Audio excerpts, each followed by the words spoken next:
થેલા પેકિંગ કરવાના છે કારણ કે ભાઈના લગ્ન હવે નજીક આવી ગયા છે. પહેલા તો આપણે બધી સાડીઓથી જ સ્ટાર્ટ કરશું. જો નવા કપડા બધા ભરાઈ ગયા પણ પાછા આવીશું ને તો ઘરમાં કઈ ઉકલવાનું નથી એવું થઈ જાય કારણ કે બધા કપડા ધોવાના લઈને આવીશું. ચંપલ કઈ ઠેકાણા નહીં રહી આવીશું ને ત્યાં અટાણે તો બહુ હરખમાં જાય ભાઈના લગ્ન કરવા. આવીને ખબર પડવાની છે મારી લેડી સ્પેશિયલ ખજાનો કટલેરી. તો ફાઇનલી આપણે બધા થેલા પેક કરી લીધા. ગામડાના લગ્ન કેવા હોય ને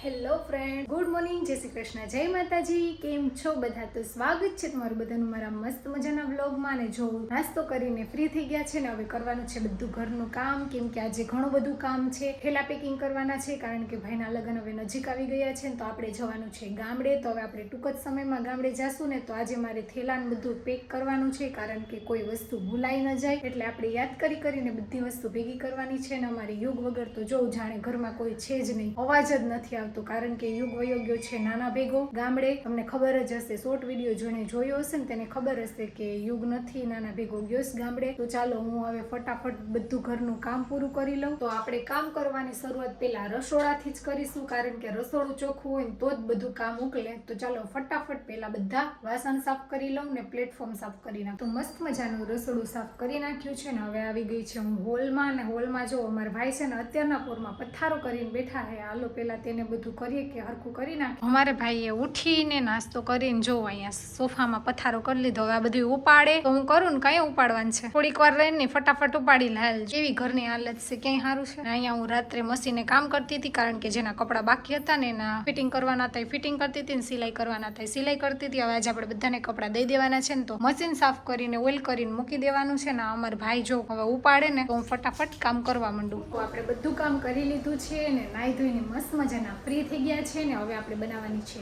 રસોઈ. ને કપડા નાખી દીધા છે મશીનમાં. સારું છે આ મશીન છે ને તે અડધું કામ તો નીકળી જાય, બાકી કપડા ધોવામાં જ કેટલી વાર લાગે. તો કપડા ધોવાઈ જાય ને ત્યાં સુધીમાં આપણે બટેટાને એવું સુધારી લઈએ કેમ કે શાક બનાવવાનું છે. જો મસ્ત મજાની ચોરી ફૂલી લીધી છે ને આપણે ટીંડોરાનો સંભારો બનાવવાનો છે. અમે તો ટીંડોરા કહીએ ને ગોલાઈ કહેવાય. તમે બધા હું કયો ને કોમેન્ટ કરીને જણાવજો. તો ચાલો ફટાફટ હવે રસોઈ બનાવી લઉં ને પછી આગળનું કામ કરીએ. કપડા બધા ધોવાઈ ગયા ને તો જો દોરીએ નાખી દીધા. વધારે કપડા નહોતા ને તે અહીંયા જ સુકવી દીધા, અગાસીમાં ન ગઈ. અમાર ભાઈ જો એકલા ટીવી જોઈ પણ એને ક્યાંય મજા જ નથી આવતી. નથી મજા આવતી? ભાઈ ની યાદ આવે તો જાવું એને જાવું જલ્દી. બધા આવી ગયા ને ગામડે ભાઈ ને જોઈ ને એટલે કે હવે મારે જલ્દી જાવું કેમ કે ગામડે મારી બેન ને બધા આવી ગયા ને બધા છોકરા અમને જોઈ ને એટલે એને હવે ભાઈ ને ઉતાવળ આવી કે જલ્દી આપણે વયા જાય. હવે થેલા પેક કર્યા નથી તો કેમ જાવું, જાય નિરાતે. હવે બાજુ જો મસ્ત ચોરી બટેકાનું શાક વઘારી નાખ્યું છે. ગોલાનો સંભારો બને છે. અમારા સાહેબને બહુ ભાવીને તાવડી પણ મૂકી દીધી છે, લોટ બાંધી લીધો છે. ચાલો ફટાફટ હવે હું રોટલી બનાવી લઉં. રોટલી બનાવી લઉં ને એટલે આપણું રસોઈનું કામકાજ છે પૂરું. મસ્ત મજાની થાળી મમ્મી દીકરાએ રેડી કરી લીધી છે. ચાલો હવે અમે જમી લઈએ. આજે થોડુંક વહેલું જમી લેવાનું છે, સાહેબની રાહ નથી જોવાની કારણ કે સાહેબ તો 2 વાગ્યા પછી આવશે. તો એટલું બધું કામ છે ને તો આજે અમે મમ્મી દીકરો વહેલા જમી લઈએ ને પછી આપણે થેલા પેક કરવા માંડીએ. અસગડે નથી ઉતરતું, નથી મજા આવતી. જાવું જ છે જલ્દી એમ ને. હજી વાળ કપાવવાનું બાકી છે. તારા વાળ તો જો મોટા મોટા. અહીંયા કપાવી લેવા. કોણ લઈ જાય?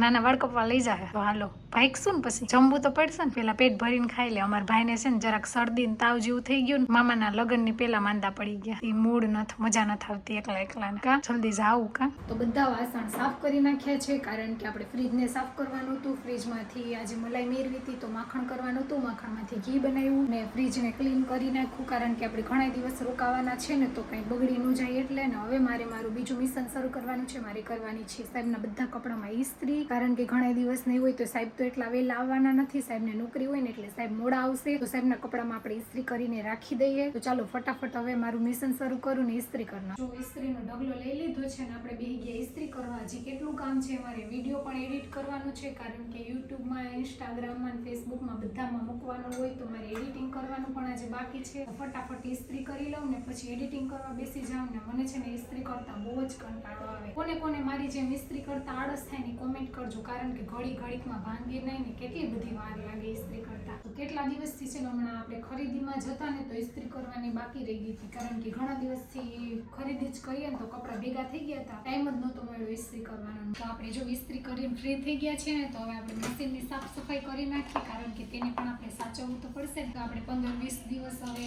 મશીનને અડવાનું જ નથી, કારણ કે આપણે હવે લગ્ન કરીને ક્યારે આવીએ. તો ચાલો મશીનને મસ્ત મજાનું લૂછી લીધું છે ને હવે બધામાં આપણે ઓઇલ કરીને મૂકી દઈએ એટલે કાટ ન લાગે, કારણ કે આપણે અહીંયા દરિયાકાંઠો રહ્યો ને તો કાટ તરત લાગી જાય. તો બધામાં આપણે ઓઇલ કરીને મૂકી દઈએ, કારણ કે હવે મશીન હમણાં બેસવાનું જ નથી. તો આપણે મશીનમાં ઓઇલ કરી દીધું છે. હવે આપણે કાતર ને કટર ને બધામાં ઓઇલ થોડું કરી દઈએ ને ઘસીને મૂકી દઈએ, જેથી કટાય નહીં અને એવી ને એવી રહી. આપણે કોથળીમાં પેક કરી દઈશું તો કાતર પછી એવી ને એવી રહી, નહીતર છે ને કાટ લાગી જાય ને તો બરાબર હાલે નહીં.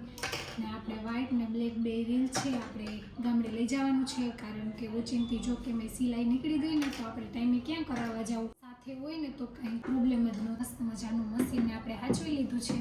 હવે આપણે આવશું ને ત્યારે મશીનને ખોલશું. આપણે હવે બેડમાંથી થેલા અને બેગ ને એવું બધું કાઢી લઈએ, કારણ કે બધું આમાં સેટીમાં જ છે. ચાલો ફટાફટ હવે થેલાને એવું કાઢી. તો આપણે કબાટ ખોલી લીધું છે, થેલા કાઢી લીધા છે ને હવે આપણે બધો સામાન કાઢવાનો છે, કારણ કે જે વસ્તુ જોઈએ ને એ બધી આપણે લઈ જવાની છે. તો સૌથી પહેલા તો આપણે બધી સાડીઓથી જ સ્ટાર્ટ કરશું. પહેલા બધી સાડીઓ ભરી લઈએ. તો સાડીઓ તો આપણે ઘણી લઈ જવી પડશે, કેમ કે આપણે પીઠીમાં પહેરવાની, પછી માંડવામાં પહેરવાની, જાનમાં પહેરવાના, દાંડિયા રાસમાં પહેરવાના, એટલે ઘણા બધી કપડાં લઈ જવાના છે. ચાલો પહેલા બધી ભેગી કરી લઈએ ને પછી આપણે થેલો ભરીએ. તો ફાઇનલી આપણે બધી સાડીઓ કાઢી લીધી છે. હવે આપણે બધી પેક કરી દઈશું થેલામાં. આપણે બધી સાડી કાઢી લીધી છે. જો એટલી સાડી લઈ જવાની છે, કારણ કે કેટલા દિવસ પહેરવાની છે. તો આપણે આ એક થેલામાં સાડીઓ ને ડ્રેસીસ ભર્યા. જો આખો થેલો ભરાઈ ગયો. બધા નવા ડ્રેસ ને નવી સાડીઓ જ છે. હવે આપણે ઘરમાં પહેરવાના છે. જો નવા કપડાં બધા ભરાઈ ગયા ને બધા જૂના કપડાં છે ઘરમાં પહેરવાના. ના બેના બ્લેઝરો એવડા મોટા ક્યાંય હમાતા જ નથી ને કેમ લઈ જવા. ફાઇનલી બધા કપડાં ભરાઈ ગયા ને હવે આવ્યો ચપ્પલનો વારો. ચપ્પલના ખોખા બધા કાઢી નાખ્યા, કારણ કે ખોખા હોય ને તો ચપ્પલ લઈ કેમ જવાનું. બધાની બે જોડી છે ને એક જોડી પહેરીને જાવ. આ બધું લઈને તો જઈએ પણ પાછા આવીશું ને તો ઘરમાં કઈ ઉકલવાનું નથી એવું થઈ જાય, કારણ કે બધા કપડાં ધોવાના લઈને આવીશું, ચપ્પલ કઈ ઠેકાણા નહીં રહી. આવીશું ને ત્યાં અટાણે તો બહુ હરખમાં જાય ભાઈના લગ્ન કરવા, આવીને ખબર પડવાની છે મારી. હવે છેલ્લે જો એટલી વસ્તુ ભરવાની છે. હા, મારો બાયુનો ખજાનો હોય, લેડીઝ સ્પેશિયલ ખજાનો કટલેરી, કારણ કે એટલા દી રોકાવાનું છે ને તો બધી અલગ અલગ મેચિંગ બંગડી, મેચિંગ સેટ ને બધી વસ્તુ. તો હવે આ બધું અલગ અલગ ખોખામાં પેક કરવાનું છે ને. આપણી બધી એસેસરીઝ છે, મોબાઈલની આપણી સ્ટીક છે, હેડફોન છે, ને આ મોબાઈલ માટે આપણે નવું કવર લીધું હતું બી છે, કારણ કે આ મોબાઈલમાં તો આપણે દરરોજ ઉપયોગ કરતા હોય ને દાગા પડી ગયા હોય. પાવર બેંક લઈ દીધું, ગામડે લાઇટનું નક્કી હોય, 2 મોબાઈલના ચાર્જર આવી ગયા, સ્પીકર આવી ગયું, બધું ભૂલા વગર યાદ કરીને લઈ લીધું. પછી ત્યાં જઈને કઈ ટેન્શન જ નહીં આપણે. હાલો હવે આ બધું ભેગું કરીને ભરી લો. તો ફાઇનલી આપણે બધા થેલા પેક કરી લીધા. એક છે આખી ચપ્પલનો થેલો, એક આખો કટલેરીનો થેલો છે, આમાં બધા નવા કપડાં છે, એકમાં જૂના કપડાં છે ને એકમાં બીજા વધારાના કપડાં છે. 2 થેલા તો મમ્મી ને પપ્પા આવ્યા ને ત્યાં આપણે મોકલાવી દીધા હતા. એટલા થેલા આપણે લઈને જવાના છે. તો તમે બધા દરરોજ વિડીયો જોવાનું ભૂલતા નહીં. મજા આવશે, ફૂલ ધમાલ મસ્તી કરશું આપણે લગ્નમાં ને બહુ જ મજા આવશે. તો દરરોજ કન્ટિન્યુ વિડીયોમાં બન્યા રહેજો. છે ને આપણે કાલે સવારે નીકળવાનું છે ગામડે. તમને ગામડાનું વાતાવરણ, ગામડાનું જીવન અને જૂની રૂઢિ પ્રમાણે અમે કેવી રીતના અમારા મકાનને છે ને તમને બધું બતાવીશ ગામડે. ને જો અમારે ગામડાના લગ્ન કેવા હોય ને એ તમારે જો જોવા હોય ને તો મારી ચેનલને સબસ્ક્રાઇબ કરવાનું ભૂલતા નહીં. હવે અમારે જવાનું છે લગ્નમાં ને હવે દરરોજ લગ્નના ધમાકેદાર વિડીયો આવશે તો જોવાનું ભૂલતા નહીં. ને ચેનલમાં નવા હોય ને તો ચેનલને કરી દેજો લાઈક, શેર ને સબસ્ક્રાઇબ. તો મળીશું હવે નવા વ્લોગમાં. જય માતાજી, જય સોમનાથ, જય શ્રી કૃષ્ણ, બાય બાય.